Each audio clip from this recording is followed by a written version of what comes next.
My secret, just do something that ain't nobody ever done before, but make it sound like something that's always been there forever.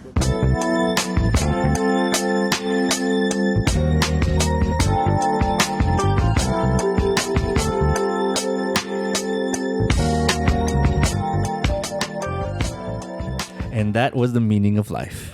Hello! Welcome to This Filipino American Life, a podcast that explores the nuanced experiences of Filipinos in the United States at iba pa. My name is Joe Bernardo, and I'm joined by my fellow hosts, Ryan Carpio, Wade Delawis, and Mike. Producer Mike.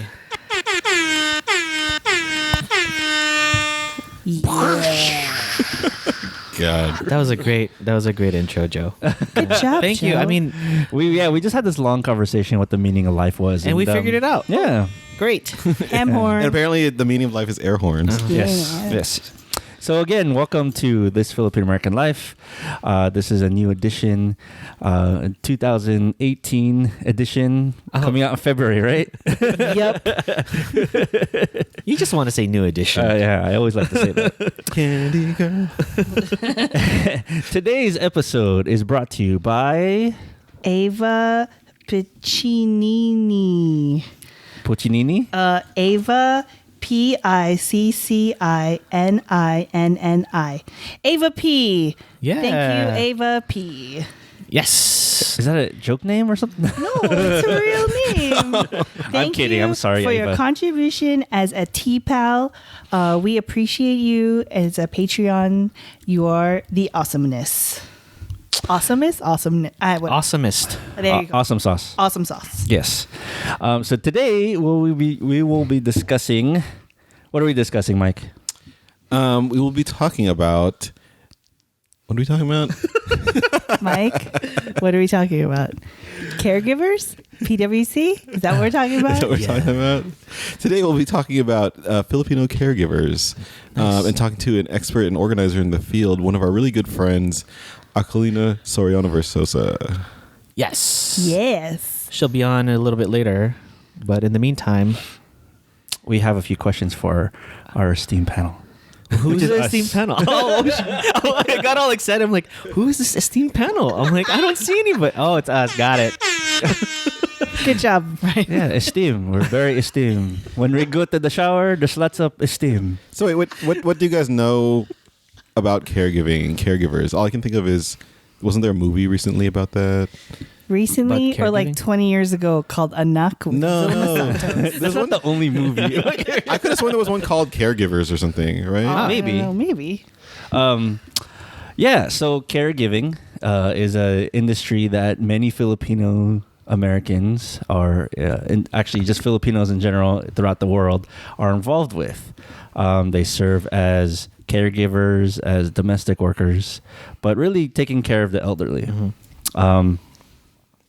I think it spawns a lot from Filipinos' niche in the nursing industry, and it kind of moved towards more, I guess, domestic work in terms of caregiving. So yeah, what are your experiences with the caregiving industry or Filipino caregivers in general?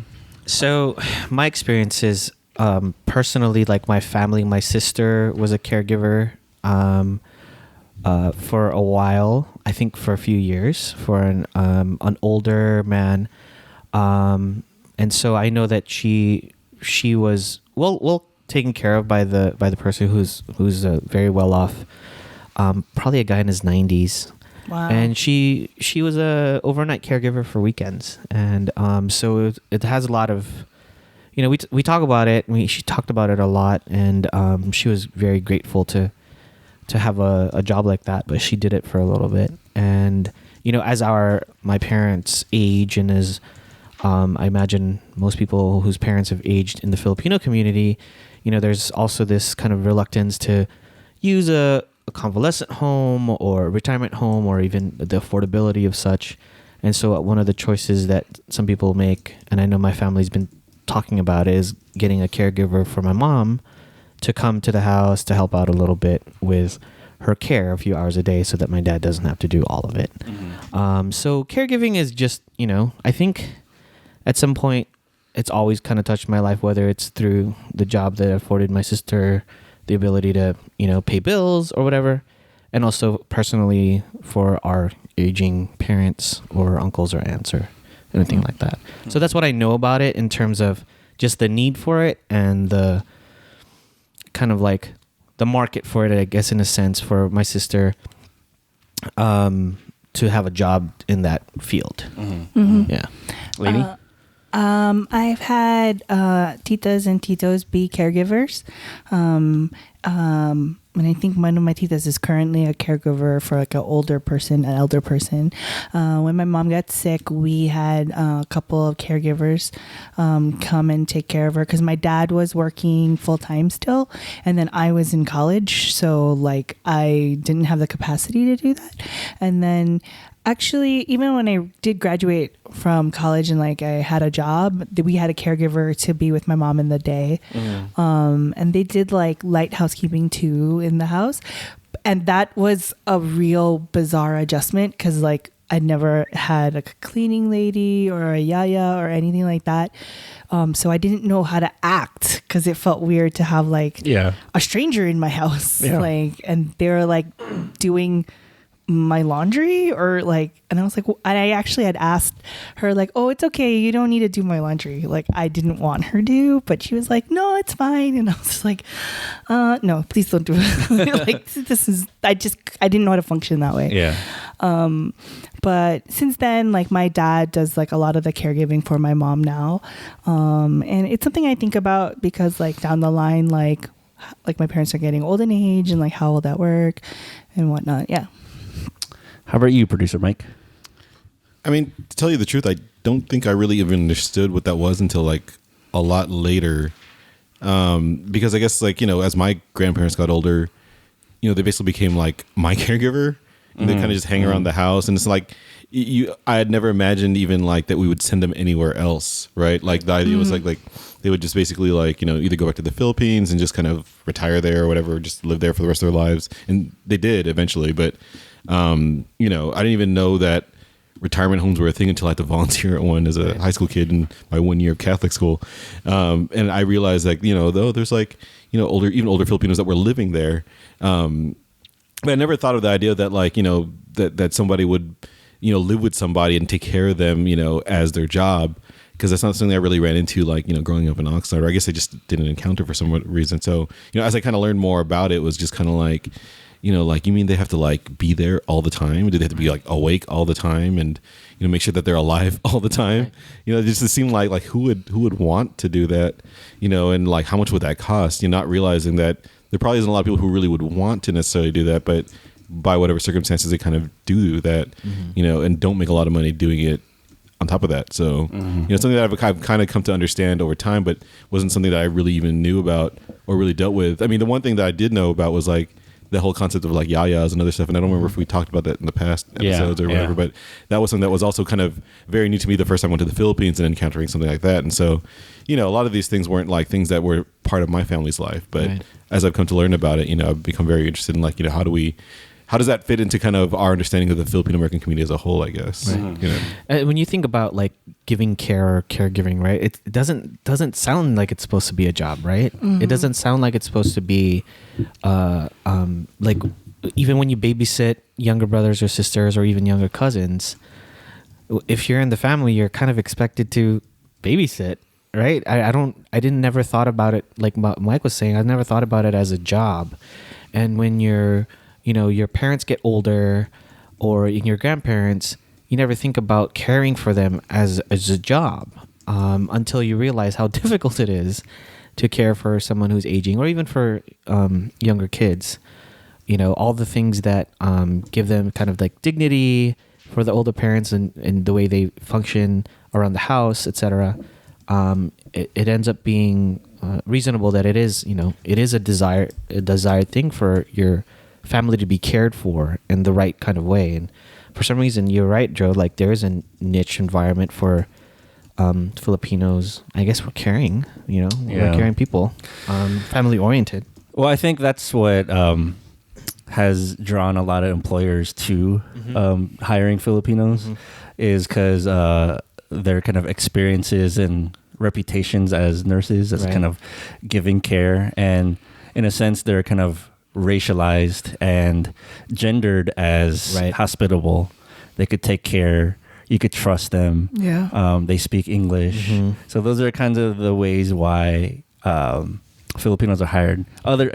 Of course, obviously, because they're cheaper labor, right? They're immigrants, etc. So Filipinos have dominated really this industry, especially here in the United States and in California. Myself, I actually have a really strong kind of history with caregivers. When I was in middle school, my parents started a nursing home. They were both accountants, but we ran into some money problems. And they thought of other ways to generate income, including in addition to their regular jobs. And so they started a nursing home. And this house is actually the first one. So we've owned this house, and they started a nursing home here. And so like when I was a kid, I always used to come here a lot when there was a nursing home, and there was like a lot of old folks. How many here. people were here? Do you remember? 4. There are four elderly people. Would they be like a room or? No, it'll be 1 a room, but the master bedroom will be 2. Oh, so that's why there's 4, and they were all kind of old, white, and their sons or daughters may or may not be absentee, right? And so I would come a lot, and I would help out. I would help the elderly walk. I would like clean up the table after they're done eating and stuff, like just like little things here and there. And then when we had to sell, or we had to move because we couldn't afford a house anymore, so we actually moved into the nursing home. One of my nursing homes my parents owned, and we were actually living in the nursing home, like in a separate room away from everyone else. And this is when I was in high school. And so I would have a lot of interaction with the caregivers. And one of them, or it's actually 2 of them in particular, their names are Annalyn and Nelson. They were actually kind of like big brothers and sisters to me. They would teach me a lot of things about the Philippines because I was always interested. And they would take me to parties. Like when they have like on their day offs, they would have like kind of parties with other friends, and they would take me to them, and like that's cool. Yeah, and then we would just kind of just have a good time. And they were very important in my life growing up. I never ever thought like if my parents abused them. I don't think so. They always called my parents ate and kuya. Like they hated being called sir and mom and stuff like that. So it was always like ate or kuya. But yeah, some of the caregivers were really cool. Some actually weren't. Like they themselves would like yell at the elderly people. One of them came back to work drunk, so my parents had to fire them. But I think for the most part they were all great. Yeah. But I remember one time there was this one caregiver who asked me. I was in college already, and they asked me to go buy cigarettes for them, and so I buy the cigarettes and gave it to him, and he goes, "Oh, Joseph, thank you. These are my vitamins." So I always use that now. So yeah. I mean, the one thing I've always been curious about, because I had some relatives who I found out later also ran kind of similar enterprises. Yeah. I mean, are these like legitimate businesses? Are you allowed to operate these things in kind of these residential places? And like, I mean, I've always wondered, like, is that a factor in how well or maybe poorly some of these workers are treated, is whether or not they're like, Well, I think there are certain, I guess, degrees or certain types of care facilities. Most Filipinos, for the most part, own like the smaller scale ones. Not to say that they don't own the big ones, but a lot of Filipinos own the smaller scale ones. And so I haven't heard of like a illegitimate nursing home. I mean, I've heard of like abuses of like the paying their employees, but I haven't heard of cases where they have ran this illegally, ran a nursing home illegally. And for the most part, I don't imagine. I mean, you're not a hospital, right? So most of the time, you're caring for people who are basically there for room and board. Is that mostly? Am I accurate in that, or is it more than room? I mean, of course, it's more than room and board. It's like room and board, activities, help with daily needs, Got like it. taking a shower, Got it, etc. Yeah. I remember my cousins, like, they had somebody that we called Tito that, like, lived next door, their neighbor. Because, like, you want to be respectful and whatnot to like, the neighbors. And he had a side business as he had a home health care. And he would tell my uncle how, like, the clients, I guess the patients, they were so needy. They always want him to be there. They can't sleep. And he would get, like, really frustrated. And I was like, he doesn't seem like the type of guy who should be running one of these places. Oh, wow.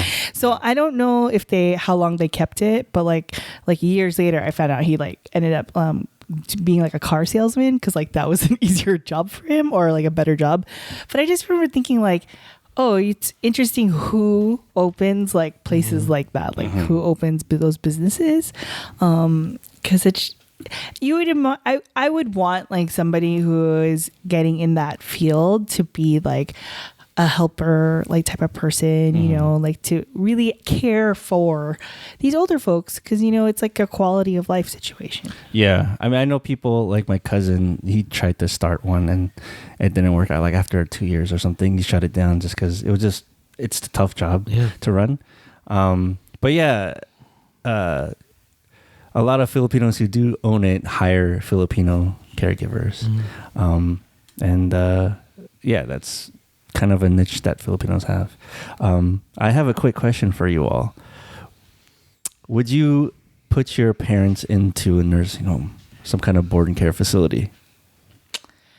I've actually thought about that, and I don't know, only because, like, the money, like, I don't know how, like, I would financially pay for that. But I am, like, thinking about it in the future, like, how will I care for my older parents? 'Cause, like, do I move back home? Like, I don't know. I don't want that part of my life. It's selfish of me, but, like, I feel like I want to keep my independence. And then at the same time, I have that, like, filial duty that I need to come back and, like, take care of them. So it's something I struggle with. Like, and we've had these discussions, like, because Mike and I live in LA City proper, but I'm like, oh, we should move to the Valley. And, like, my impetus for that thought is, like, I want to be close to my parents, like, just in case. And it's not like we're super far now, like, it's only like a half-hour drive, but just in case, but whenever I think that, I, like, visit my parents, and then I realize, nope. Like, there's a reason why I live on that side of the hill. I mean, I think my expectation was that my parents were just going to move back to the Philippines at some point. I mean, they built a house there. They have, a place to be, and they go there, like, basically every year at this point. And they probably had the financial wherewithal to kind of just make a go of it there without having to do anything else with themselves. So my thought was that, they'll just move back to the Philippines, and that's where they spend the rest of their lives, and they don't have to worry about that kind of thing. Because that's how it went with my grandparents. I mean, they came, they lived with us for a while, went back to the Philippines, and, lived out the rest of their lives there. I mean, to the degree that they finally kind of figured out, the immigration status of all of, like, their kids, my aunties and uncles. Like, they had no illusions about, like, kind of like living in the United States as well. And I think for some of my relatives, kind of like, the goal was we get a job in America, we make our money, we build a new home for ourselves and back in the Philippines, and we go back there to, like, kind of retire. So I've just never crossed my mind that it would be that they would stay here till they passed away. Yeah. Is the thought, though, like they would go there and have katulongs and everything because probably it's more affordable? And I think, my relatives that I've met over there have had that. Mm-hmm. So, I know my parents wouldn't move back to the Philippines. They're I've retired. asked, mine won't. Yeah, my dad's, like, anti-Philippines. Same. But I definitely would want to take care of my parents when they're old, and Girly already knows this. That I grew up with my Lola, and she was like the most important person in my life until she passed away, and because she lived with us, and I want our future kids to have that relationship with their grandparents too. And so I will do whatever it takes, hopefully, to have them live with us. And if it gets time where you need that assistance, I would love to hire a Filipino caregiver if I had the means. Hopefully. And that's what my plan is. Of course, like everybody, finances is a big kind of factor in it, and I hope me and my siblings can contribute to some kind of fund to do that. Right. Yeah. Yeah, my mom said no. so we're like, she's not going to. So yeah, we as a family, we're kind of in the middle of it now. So in terms of phases, we all kind of do our part. Some weekends my sister's there, some weekends I'm there. And you've hired a caregiver. We have. She's a part-time caregiver. She comes in during the lunch hours. Like she would come in, I think maybe for 6 hours or something, or 5 hours a day. I think it's 12 to 5, so noon to 5, so my dad can get a break, But I think the family understood, we are gonna have mom around.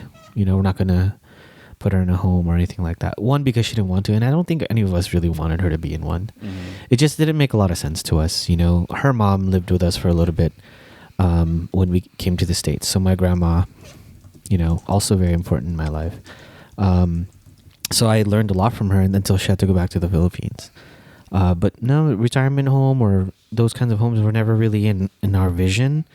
Not because of anything other than we're family and we wanted to kind of be around each other. And we understood as young people, like, I think more as we grew up, but we understood that was a thing that's our family's going to go through. I hope one day if I get old that I would be cared for in the same kind of way. So, yeah, that's kind of my take on it. All right. So next we are going to talk to Aquilina Soriano-Versoza, who is from the Filipino Workers Center, and she's going to talk more about a large segment of our community, caregivers, and kind of the experiences they go through and how PWC has actually organized them to fight for their rights as caregivers. Right on.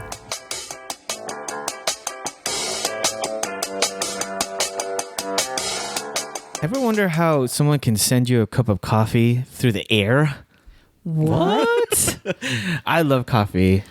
I love coffee And too. I know Mike loves coffee. A little bit. Joe. I don't drink coffee. I just like the taste. Just the taste. Well, if you've ever thought about sending This Filipino American Life a virtual cup of coffee, there's a website new to us called Ko-fi, ko-fi.com. Go to Ko-fi at / This Filipino American Life. Again, that's ko-fi.com/This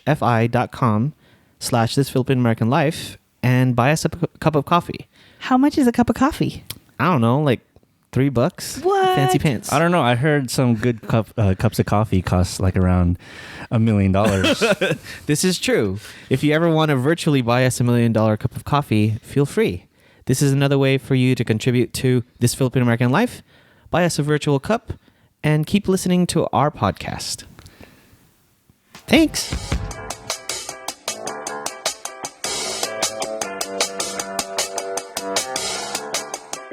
And we're back. Yeah. Hey. Hey, great to be back. That was a great commercial just now, Wasn't right? it? Wasn't Yeah, it? Whatever we said, definitely do that thing. give us 5 stars. Or buy us a coffee. Buy us coffee. Whatever ad we decide to use for this episode, do that Rate thing. us on iTunes. So we have our guest here with us today, Aquilina Soriano from Hey. Pilipino Workers Center. Hello from historic Filipino town. Yeah. Are you doing your thing? Man, you should just have that on Sorry, your... I know. I like should have out it the ready. Please. God. Mike does not want that The to air horns will happen. never end. I hear them in my dreams. So welcome, Aki. How's it going? I'm doing great. So glad you could join us this afternoon here in Burlado Studios. Berlado Studios. This is plush here. It's really nice, really nice. Deep in the confines of the valley. Of the beautiful San Fernando Valley. Canada. That's how far north I had to drive. Canada. Sorry. Just So the reason we have Aki here with us today is because we want to talk about the place that she works at and leads, the Pilipino Workers Center, and some of the campaigns that they're working on. So why don't you just talk a little about yourself and what is the Filipino Workers Center? Okay. Well, the Filipino Workers Center is a nonprofit organization. We were founded back in 1997. I was actually one of the founders, and we started working on it back in 1995. And most of us, it was actually founded by mostly students. So, and mostly PhilAms. Most of us were born here. I think maybe all of us actually. A lot of us were like UC students. I was a UCLA student. Jay Mendoza was the founding executive director. He was also a UCLA ethnomusicology like grad student at the time. Nice. Other folks like Faith Santilia, Jeline, now Maniago, and others came together. Paul Estuar actually wrote up the documents to make us an official organization.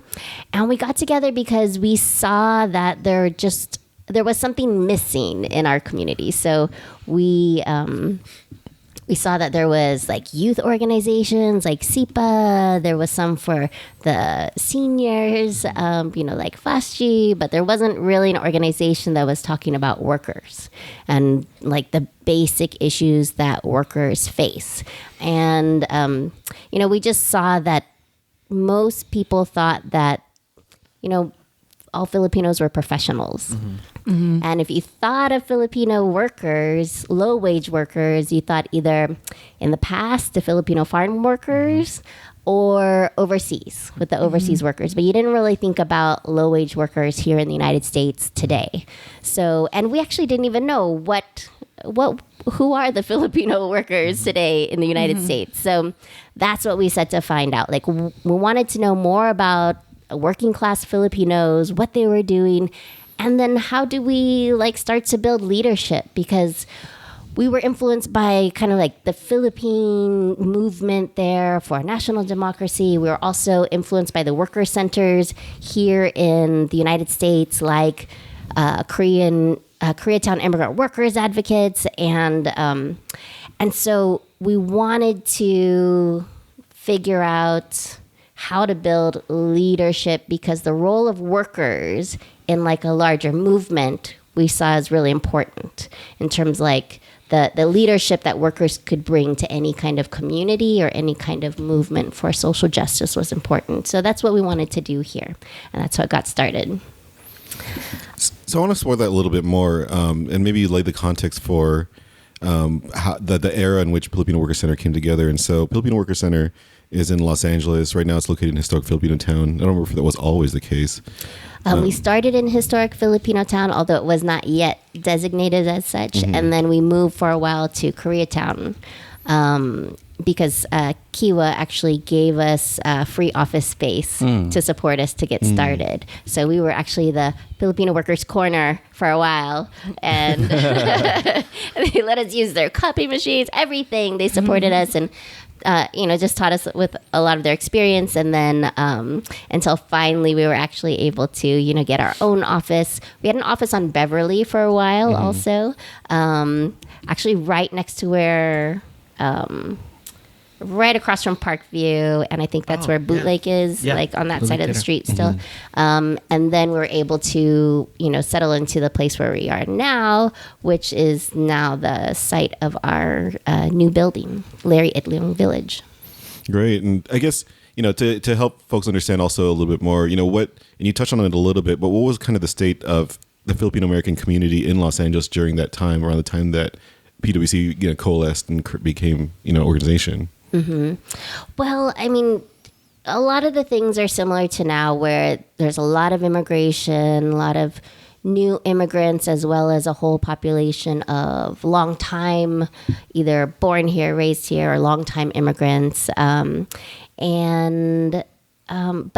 there were, similar today, the leadership, or it's not very organized necessarily. We have a lot of like provincial organizations, but we still didn't have visibility as a community. We were already the largest API population in Los Angeles City, and like had been for decades, but you didn't feel us as a community in the same way that you felt other communities, other API communities. So that's very similar to now. But at that time, not a lot was known about Filipino domestic workers, caregivers, and immigrants in general. Like no one was talking about undocumented immigrants at that time. And even progressive folks are like, we shouldn't mention them because then we're going to put them on the radar and that will be worse. So then like no one was talking about it. So knowing all that, was maybe like the first, major effort or campaign by PWC at that time?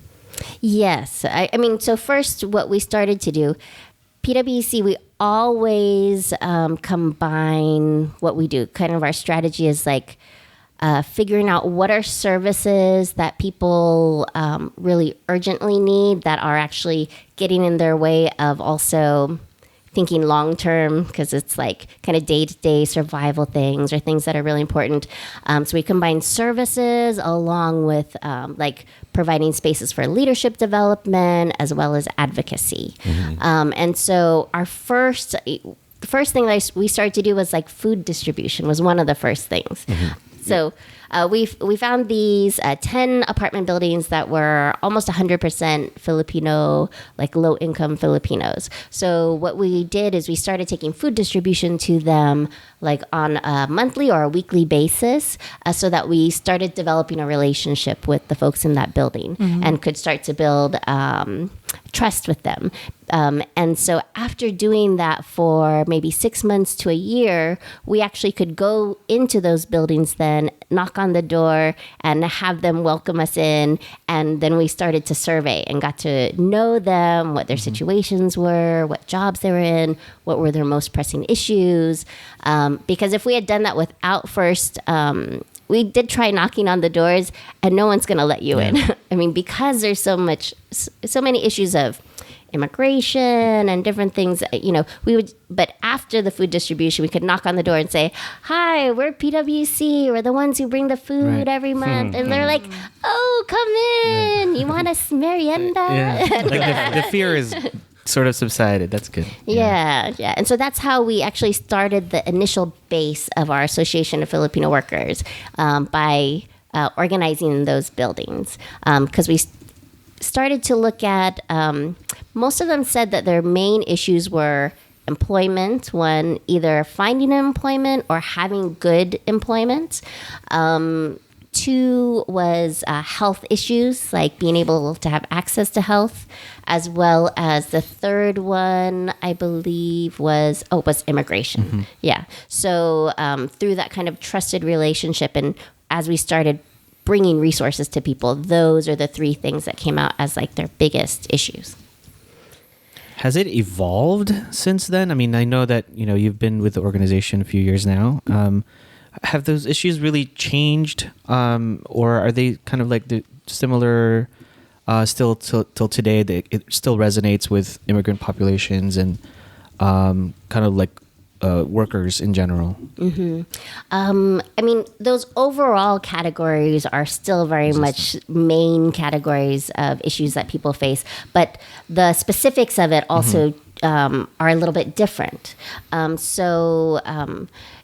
Like, for example, with healthcare, there's actually been a lot of good things that have happened here in California and in Los Angeles addressing healthcare and also even around immigrant issues, so that there are a lot of things that have actually gotten better here in California. kids that are able to, no matter the immigration status, able to access healthcare, and actually more resources opening up, even if they're undocumented, to be able to access free or subsidized healthcare in clinics that were able to free up resources because they had the ACA Affordable Care Act to be able to help provide resources to other people in our communities. So overall, I mean, there have been, it's not exactly the same. So we're not like just, spinning our wheels and nothing happening. And we've gotten driver's license, for example. That's huge, And so it opens up different employment possibilities where they can actually reach better employment, things like that. But also housing is another issue that has grown here in Los Angeles, and everyone has felt that, But trying to find affordable housing has also just made things worse. One thing that's different with employment that just people weren't thinking about before was that we now have really elevated the issue of wage theft. So, people being paid less than minimum wage or no overtime or non-payment of actual working hours. This is something that wage theft was not even a term at that time. That was like, what is that? So we've gotten it more into the consciousness of folks and overall into the community and the society, so that now that we have like a bunch of workers stepping forward to protect their rights, and we just got a $7 million citation dropped for one home care, not an agency, but a boarding care facility, where they were paying the Filipino workers like less than $3 per hour with no overtime. I know one of the workers was getting paid like $2.20 an hour, and they're all like around that range. So this is just for the last 3 years that they found like these huge amounts of wage theft, and that's because one of our members came forward to actually talk about the wage theft that was happening there. In that case, was the home health care owned by Filipinos? No, not this one. Because that's an industry that many Filipino Americans have gotten into. Correct. So I'm always curious, I'm glad it's not. But how does that play into your work when the workers are Filipino and then the people who are employers are Filipino? And also, could you talk a little bit more about, for the folks who aren't familiar, what is home health care, home health support? What does that exactly entail? I mean, what are the kind of things these people are doing? What is a caregiver? Really? So for folks that don't know PWC, like a majority of our constituency and our members are caregivers, and a majority of them do one-on-one care in individual homes with elderly individuals, and so they provide not medical service. That's home health care is actually like nurses going out and physical therapists going out and providing those services. But home care or caregiving is really like the activities of daily living, and they're instrumental for allowing people to stay in their homes and not be institutionalized as they're aging, so that they can continue being in their homes and actually being an active part of the community, and out and about. And like a sense of independence, in that they're not in a old convalescent home or in a retirement home. But aren't there caregivers who actually work in like a home and they have multiple kind of clients? Yes. Right? So is that different? So there's the caregivers that do one-on-one in individual homes, and they are covered under a different wage order than caregivers who work then in facilities. And there's different types of facilities. So there are boarding care homes, officially called residential care facilities for the elderly, and those are like regular residential homes that are transformed to be a home-like environment to care for like 6 to 10 individuals in that home. This used to be one. Care. Oh, really?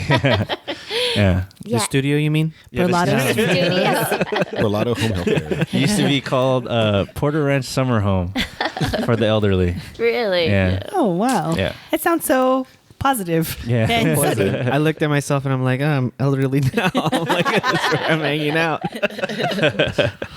So, and that's to give folks an option to be in an environment that's less institutional like, but then, creates a space where there's multiple people that can be cared for at the same time. And there's a lot of Filipino owners also of board and care facilities, and then Filipinos actually providing the caregiving as well. And that's the 7 million citation that we just got was for Adat Shalom, which is a board and care facility in West Hills. Wow. But it's called Adat Shalom, owned by Angelica Reingold.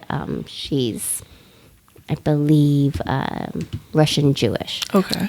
Boo to them. Booted them, taking Well- advantage of workers. Are you booing Well, Russian to her, Jewish people? not Or to like- Russian Jewish Russian people. Yes, Jews. no. For the record, Joe was booing the cheating and the activity, Yes. the illegal Yes. activity happening there. Not The Russian Jews. exploitation But, of yeah, so workers. can you talk And not more about connected that? to Adat Shalom, the temple, which Right. is like a progressive Jewish temple. Right. I love my Jewish, Russian Jewish brothers and sisters. Yeah, especially our listeners out there who are Russian and Jewish descent. Hey, you never know. What if they're Filipino, Russian, Jewish? Yeah. Huh. This is why we're covering this.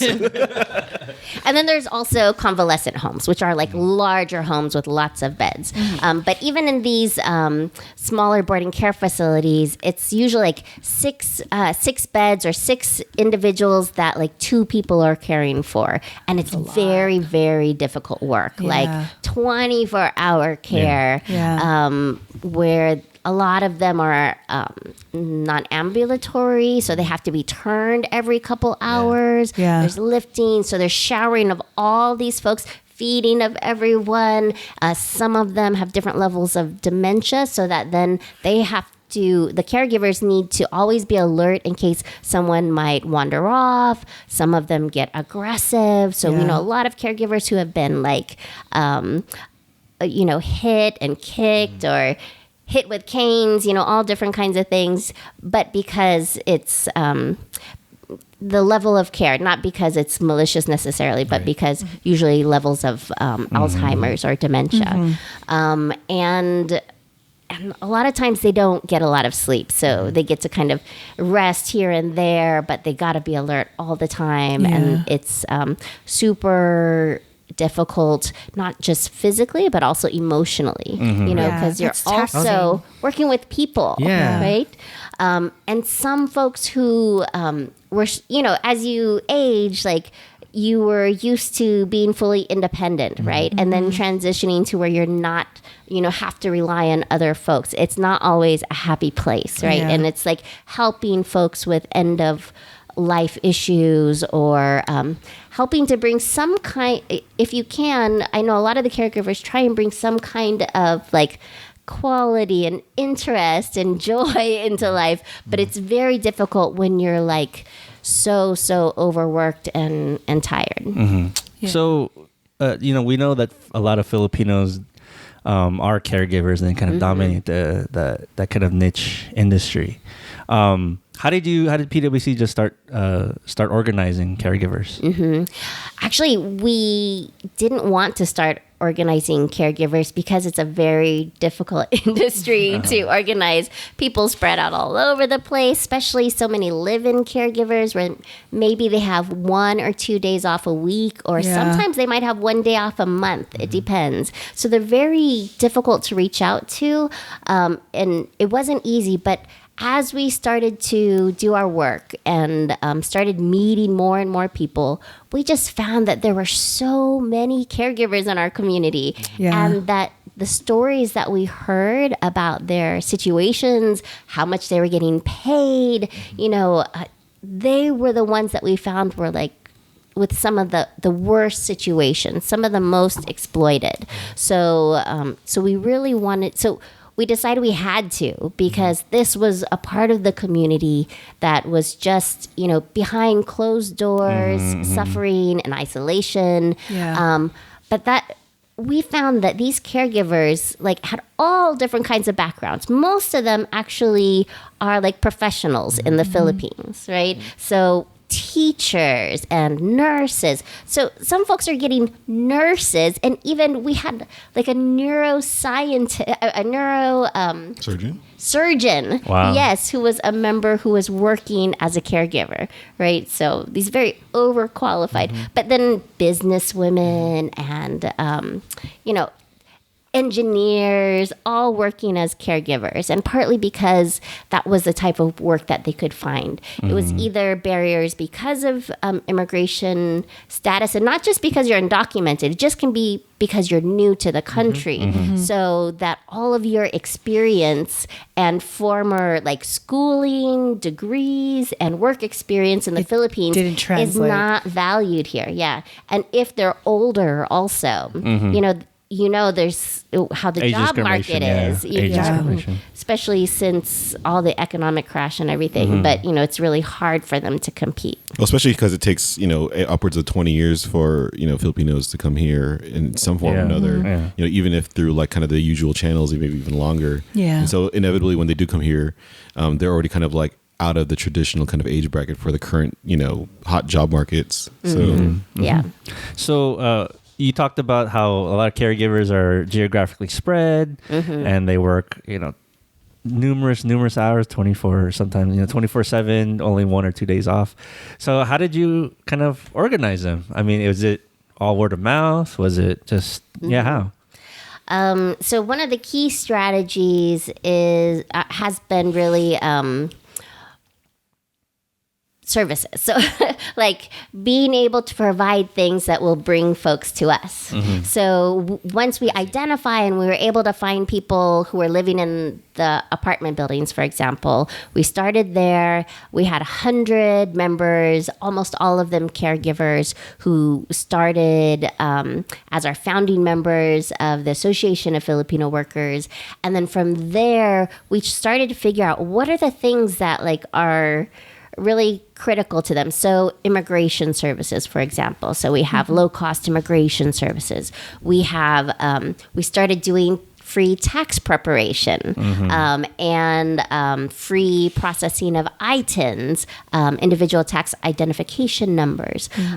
So because most caregivers are misclassified and are paid with 1099s as independent contractors. So when they go to H&R Block or wherever to get their taxes done, they have to pay like hundreds of dollars to do this business schedule C, even if they're not making a lot of money. So that's why we started doing taxes. Got it. Well, and also it gave us another view into the industry too. How are people getting paid? Because you see their wage when you do the taxes. Exactly. And it also brings people back to us every Every year, So even if we haven't seen them for a year, we get to touch bases with them again and let them know what's happening. It's a way and to stuff. check in. Yeah. And invite them to, whatever else we're doing. So there's those things plus wage theft assistance. We started doing that early 2000s, helping people actually get back the money that they had already earned and should have been making. Like we had early cases where a woman had worked for 3 months without getting paid. And she couldn't leave because she couldn't just leave her client there without anyone else. She was trying to contact the family and they weren't responding. And she was even paying for the food of the individual that she was caring for because like they weren't receiving anything. Yes. No contact at all until finally she was able to contact someone and make that transfer. But that had already been 3 months and she hadn't been paid at all. And so we were able to get all of her wages back, for example. So what would be, what's the average salary of a caregiver and currently, and what is it supposed to be legally? Yeah. So unfortunately, a lot of caregivers right now don't even receive minimum wage, especially with mostly with live-in setups. So we have for those who do one-on-one in individual homes, a regular rate would be like $100 a day for example, and they usually pay like a daily rate, but that comes out to about like $5 an hour. And of course, what is minimum wage now? It's 10 or 11? 15. $10.50. Oh, 10. That's federal. Yeah. Oh, 10.50. It's Right. getting there. It's not sorry. yet Yeah, yeah, yeah. I $2.50. thought it was like 15, but okay. Yeah, so it's $10.50 now, and by July it'll actually be $12. Yeah. Eventually going up to 15. Oh, okay. At $10.50 an hour, they should be getting paid $330 a day For 24 hours? for 24 hours Okay. because it's. We won with our California Domestic Worker Bill of Rights overtime protections for caregivers and nannies who had been excluded for like 75 years. And after that, there's 9 hours of regular time pay. And then after that is all overtime. So at time and a half. So when you do those calculations, it's $330, which is expensive, right? Yeah. But that's because you have a person there Right. for 24 hours a day. Who's And- caring for a person? Yeah. Exactly.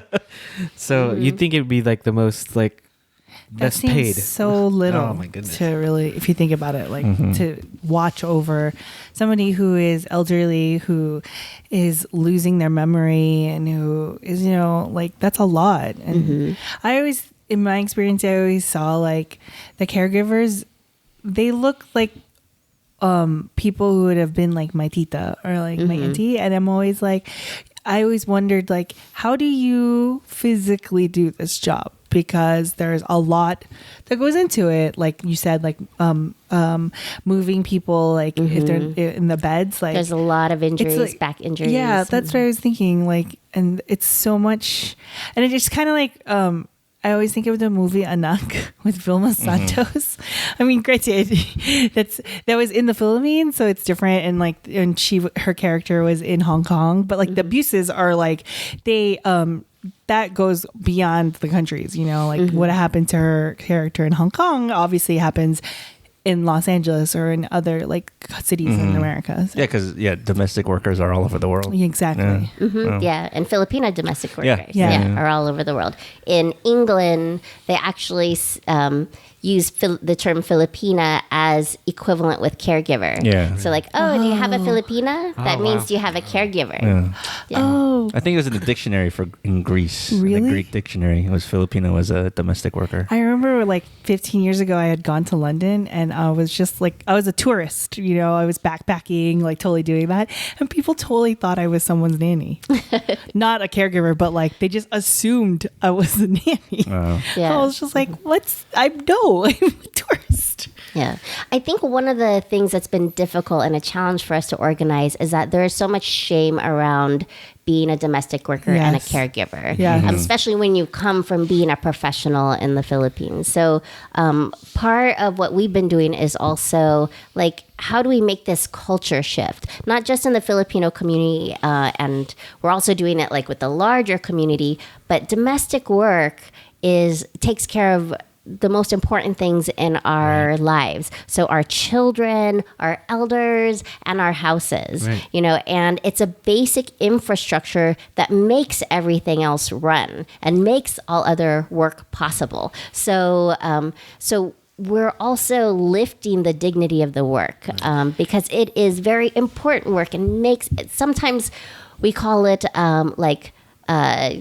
life extenders because they actually make such a huge difference In the quality of individuals. life, yeah.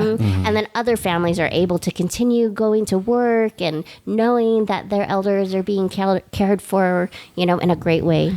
So do you think that like, is it a cultural shift or a paradigm shift in how you view domestic work? Because it almost seems like in Filipino culture there's like a level of shame, like a hiya to being like a yaya or a like because like Katulong. caregiver or Yeah. katulong, and it's almost like a level. I don't know necessarily if it's misogyny or patriarchy to like how you view the work, but it also Yeah. seems like culturally inherent to just accept that like katulongs or yayas do this labor, but for like nothing, like, or you do the labor for like it's enough that I house you and give you food, like, and so like the bonus is I'm giving you $3 an hour, even though like, And that then you should have the utang na loob. Correct. Because I'm provided helping this. you. Yeah. But that's how do you change the mindset of that cultural shift? So like katulong culture in the Philippines, when people have kind of that mindset in the Philippines, how does it translate here, and how do you create that paradigm shift here when it's because in my from when I view it, it's like the katulong culture that they grew by, like that folks I know have, it's just what they knew in the Philippines, and then when they have a helper here, it's the same mindset.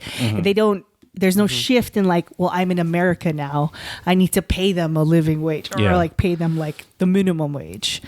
Or like basically what kind of challenges do you have when the owners, the abusive owners, employers are Filipino, and they have that kind of mindset? Yeah, I mean, it's something that needs to be changed in the Philippines and here. And so this is something that's Filipino, but is also American as well, very much in the culture, devaluing the work, even as women's work. Let's say this is a women's issue because the work is devalued as women's work, and it's actually a racial issue too, because here in the United States, back in the 1930s, there was only two groups of workers that were excluded from the Fair Standard Labor Act protections, which is all the basic protections that all workers have today. And those two groups were domestic workers and farm workers. And do you know the reason why? Because they're mostly brown more and brown. black, or right. It's actually very more directly connected to slavery. So is the southern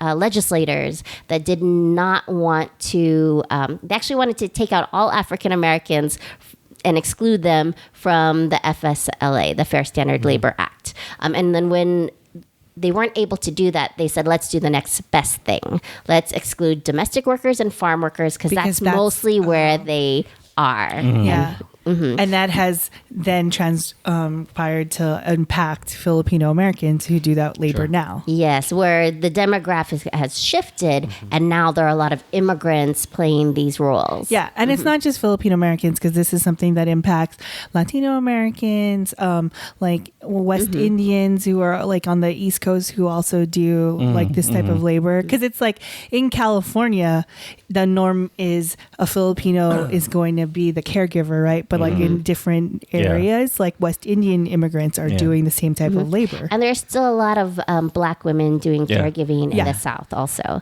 and as nannies.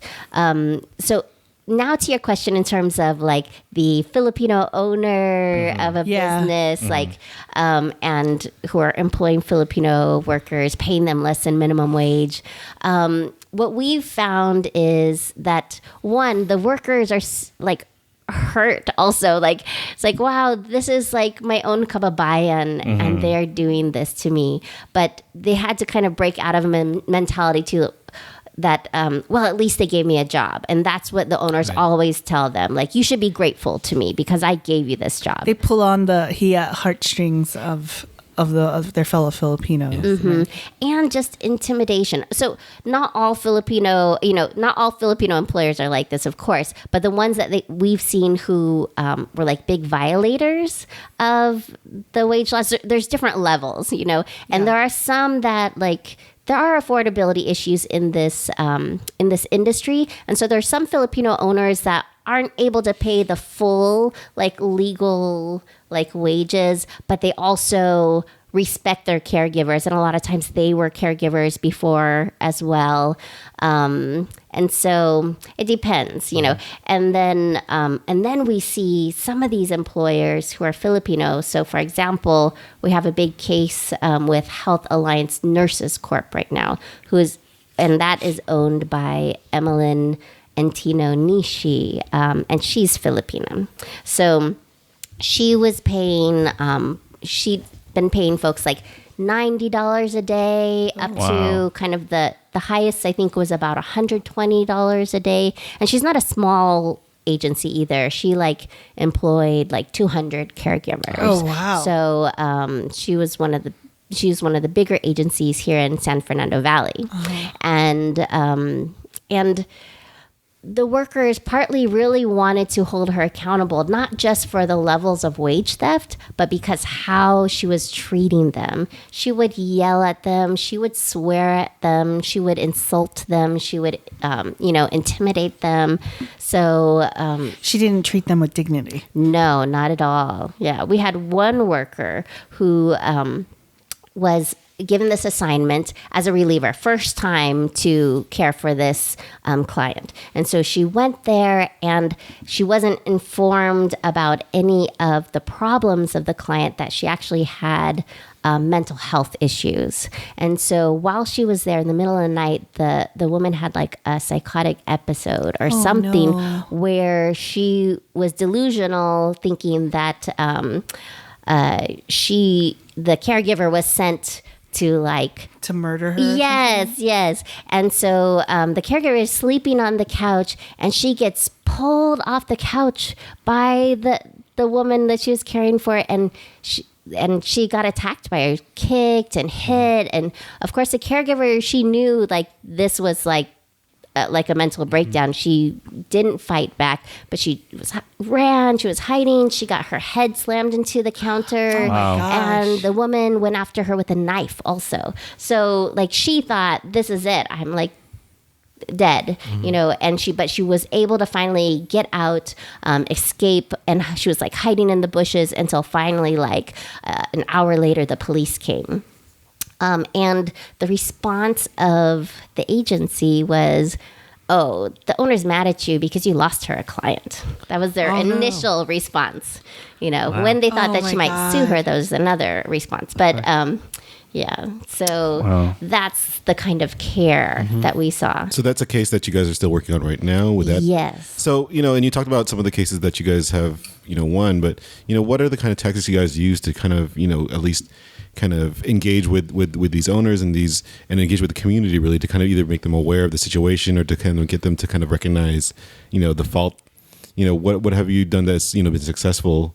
And how do you engage kind of the community and the workers, especially in that? Mm-hmm. Well, so like the wage theft and the cases that we do are also within the context of our Caring Across Generations campaign. So because we recognize that, right now, every 8 seconds, someone turns 65 in this country. So the baby boomers are coming into retirement age, which means that the need for care is like growing exponentially. And caregiving is like one of the fastest growing jobs in the United States. So, one, we know that we need to get ahead of like this huge growth to make sure that these jobs are good jobs. And we also, but on the other side, to create a foundation for good jobs, we need to look at the affordability piece also, because there are a lot of people and families who cannot afford care, like caregivers who, after working so like years and years as caregivers, then they might need care for themselves. Yeah. They often can't afford it, right? Yeah. So we need to, and if you don't qualify for certain programs, like a lot of middle class families have no assistance around care also. So we are working on both sides. One, we have policy that we're creating. We were part of a care council in Northern California that created a fund. I think it's called Help at Home. I think I'm mixing it up, but Support at Home, and it actually gives some money to families who don't qualify for other programs to have some assistance, some subsidy for home care, so that they can also age at home and stay at home, or also for those who have disabilities as well. And we are working on policy so that we could have universal long-term care here in California, so that no matter your income level, everyone has access to long-term care. A lot of people think that Medicare covers it. Nope. So there's long-term care insurance, but this is like all the insurance companies are getting out of the business. So like affordability is a huge issue. And so we need to address both of those at the same time so that everyone can afford to pay their workers. But also at the same time, there's a whole lot of profit to be made. So there are with agencies and even with these board and care facilities, profit is a big motivation for them cutting on expenses. So, and that's not an affordability issue. That is a greed issue. Yeah. They're making like thousands of dollars a month, and we've seen some places where the amount that they take in from one of their board and care could pay for the expenses of how much they pay their workers in like 6 other homes, but they're just keeping that money for themselves. Wow. I know I've heard people talk and conversations of people saying that they want to go into the home care industry because they know baby boomers are going to retire and need that special care. And I'm like, man, you're just in it for the profit. The motivator is the money. Man, where's our society, man? Where's our society going to? It's insane. But you could do that and just know that if you follow everything, it's not going to be a huge profit. You can make a living off of it, and you could create I know of home care, home boarding care facilities that actually pay minimum wage or even higher to their workers and provide good services to the people that they're caring for. But their profit margins are not as high. They're not driving around in like the super expensive cars and things like that. So Are there other workers that PwC organizes or gives services to?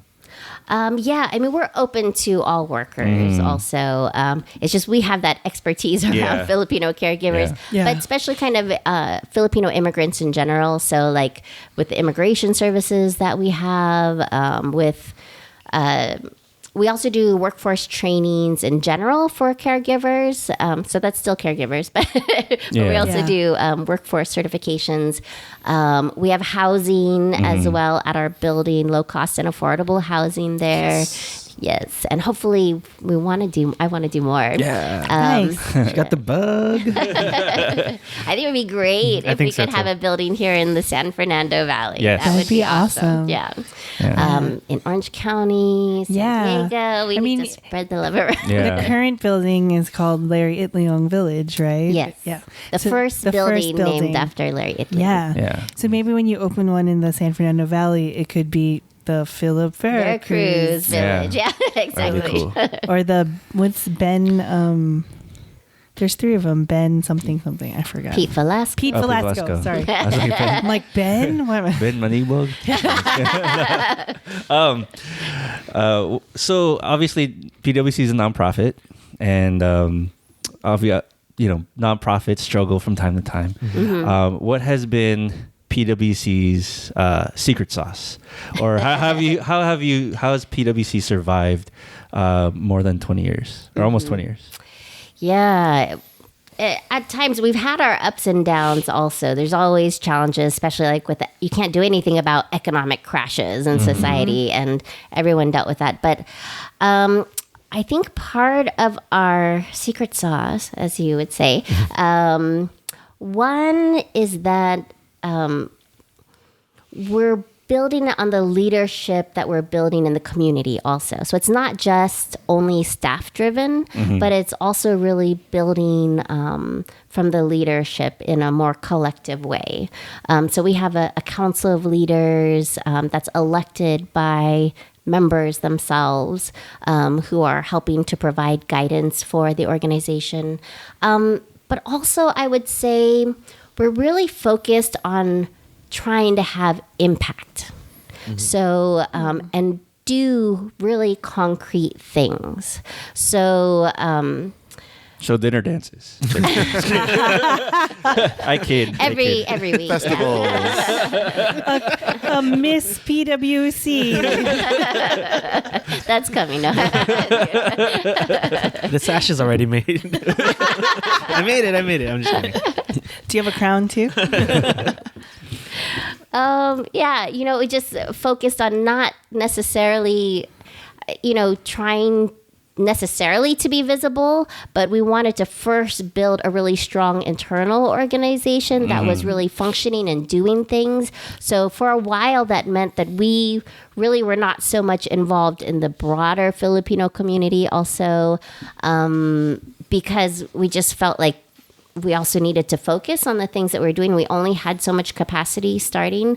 But then another key to that is like really good partnerships and building and working with others. So we were one of the founding organizations of the National Domestic Worker Alliance, which is now like this amazing force for good in the U.S. And we've really tried to help support others as well. So both gaining support by being a part of these types of networks. We've always been a part of like the Worker Center network here in Los Angeles and immigrant rights groups as well.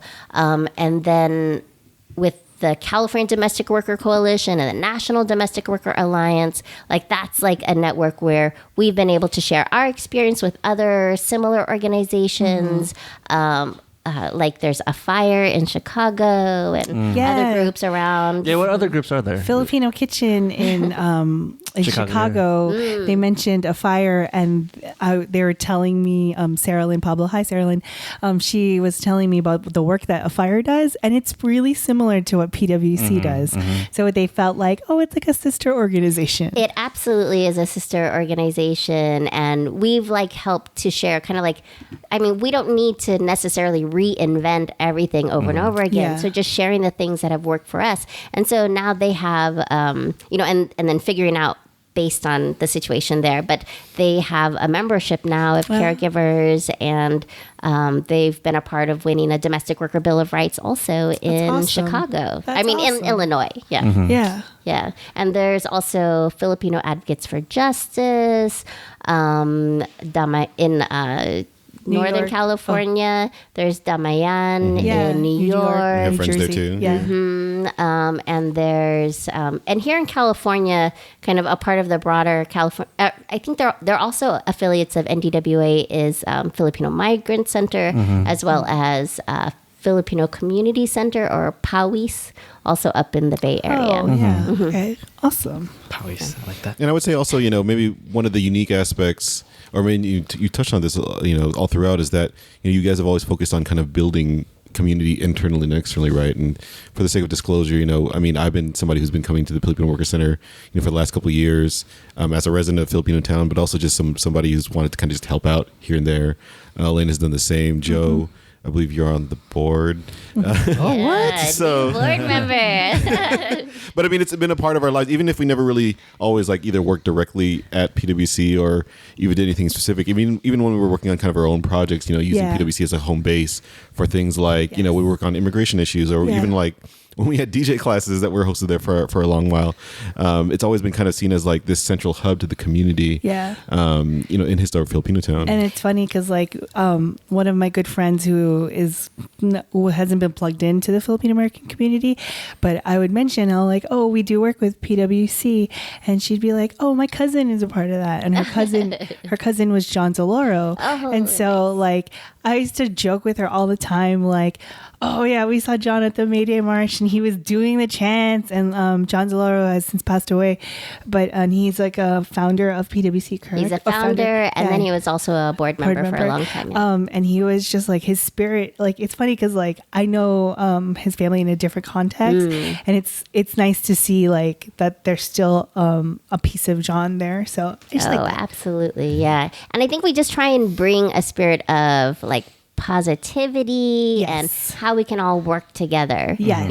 And create space and be supportive, because I think that's just what we need. Right. So and that the other thing is that we want to make real demands and real change, of legislators and politicians, so that they really understand that the Filipino community, we're the largest API population in California now. Absolutely. And we have our own share of issues, and we should get our fair share of resources as well. And that they need to listen to our community as one of the important one of the important communities in this California. So we need to build that voice and Absolutely. yeah. And I would also say, I think one of the most unique things about the way that you guys have organized, especially this is something I think you bring, Aki, in particular, is kind of the creativity to kind of some of the work. I remember a couple of years ago when we went caroling in front of, was it like one of the owners of a home care? It was the owner of a home care agency And we who sang owed like some songs. $200,000. And they were like Christmas carols, but they were kind of like about like,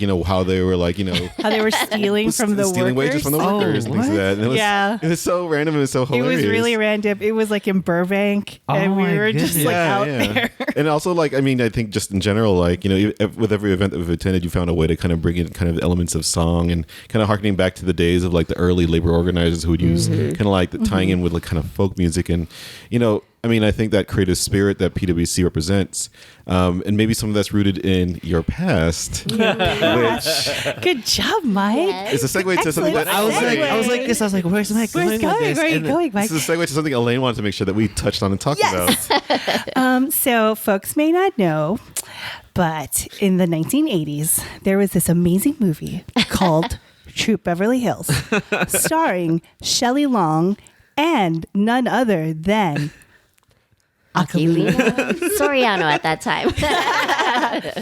And for folks who don't know, Troop Beverly Hills was a fun like kids movie. It was based on something similar to Girl Scouts, about a Girl Scouts troop in Beverly Hills, or troop Beverly Hills. We're the wilderness, The girls, wilderness of America, girls of America. Because the Girl Scouts would have nothing to do with the movie. Exactly.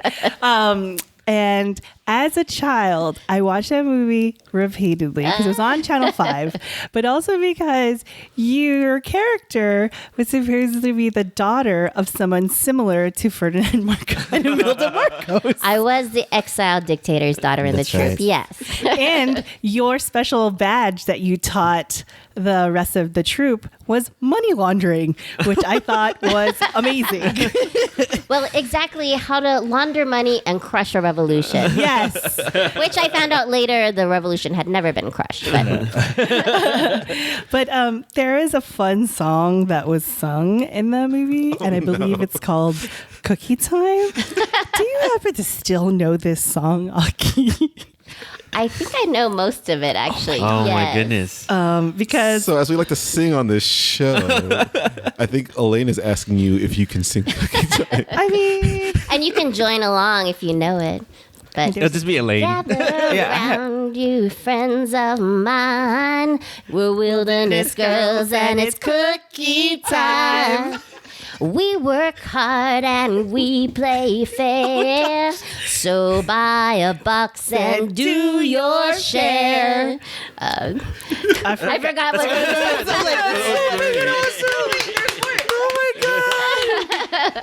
No wonder, like, some of those carols have been like. Yeah, and it's funny because like it's one of those things that I never connected the dots on that for the longest time because I've known Aki, probably like a good decade or so now, and oh my god, now Elaine's playing the song again. so nice. Try some, even pass the pies, pass some. And I forgot who pointed out. It might have been our mutual friend like Daryl or Strella or somebody. Or maybe it was even you, Joe. Or someone's like, oh yeah, I remember like she was in that movie. It's like, what are you talking about? And then I looked it up, and then I told Elaine, who like literally screamed at the idea that one of the people that she knew just happened to be this little girl in this movie that she loved as a kid. And so, Because I've had this for years that I want to be you for Halloween. Oh. Like I had a pair of like cheapy Ray-Ban sunglasses, and I was like, all I need is a green beret and steal some Girl Scouts like sash, and then I was like, and then I could stand next to you and just be like, look, this is amazing. Yes. I think we Well, all had the same reaction when we found out Aki.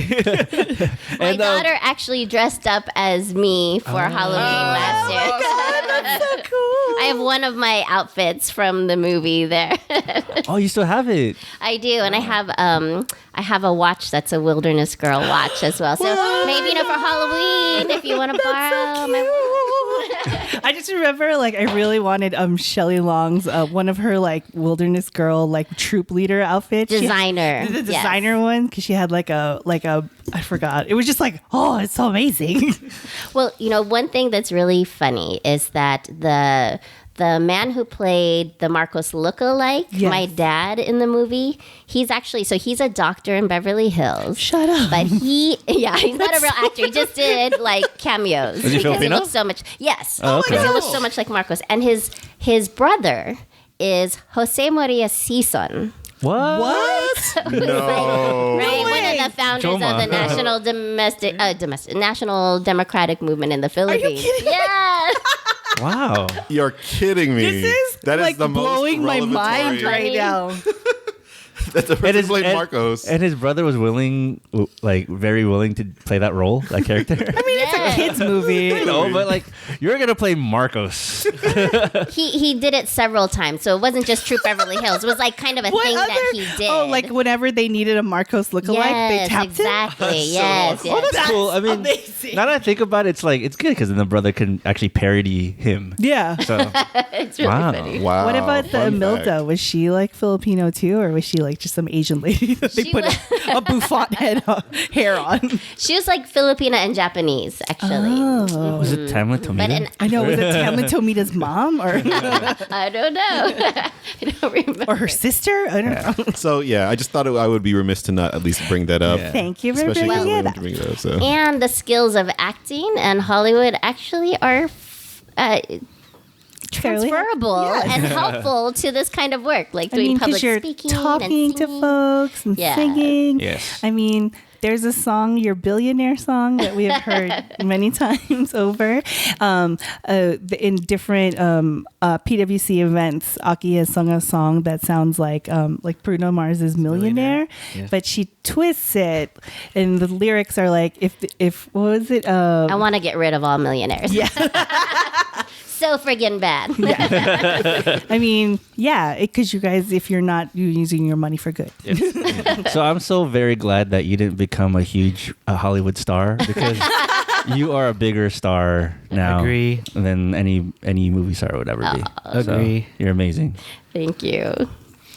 So, anything you want to plug? Where can people find you? Anything Yeah, like how can people help? campaigns? How can people help? Yeah. Well, so, we are located in historic Filipino town. We have a monthly jeepney tour. You can go online and sign up for that. That's it does cost money, but it helps us run that program and provide some jobs in the community.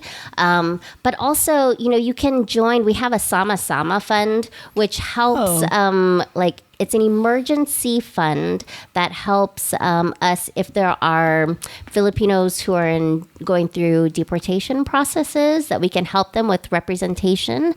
But it also helps workers who are like protecting their rights and going through wage theft cases, because sometimes part of the difficulty is having to wait so long for your money, and a lot of times these processes take so long. So like the fund helps us to help them not be evicted while they're finding other stable work and going through this process of winning their wages back. So the Sama Sama Fund, and then if you join up for that, then you'll get also updates about what's happening at PwC. We're planning for this year to have a couple community gatherings that's going to use that creativity, culture, as well as the leadership. We have amazing Filipino women and men who are workers, who are leaders, and they share their creativity and their leadership in these kind of gatherings as well. So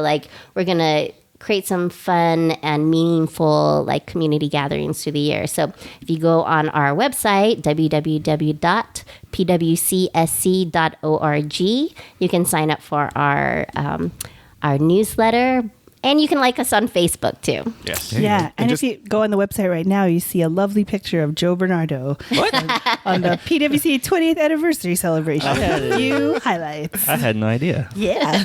And just to clarify too, you mentioned the jeepney tour. That is on an actual vintage Sarao jeepney from the Philippines. 1944 Sarao jeepney. And That's so, right. you know, it's one of the few. How many? I don't think there's like a ton of them in America, right? No, But- I think there's like 10. Wow. Or is it 8 officially? I think 8, yeah. So, I mean, definitely get a chance to kind of experience that piece of history. And every time we see it in the neighborhood, you know, It literally drives by our house. So we do see On the it. roof. we've ridden it a couple times too. So, you know, Ridden it definitely. several times. If you really want to get a better understanding of, you know, the neighborhood in which PwC operates and we live in, Yeah. you know, definitely it's something to experience. And if you, I don't know if you still do this, but if you're having a wedding in Los Angeles and you would like to rent the jeepney as to be a part of your wedding, definitely contact PwC, because then you could have a jeepney at your wedding.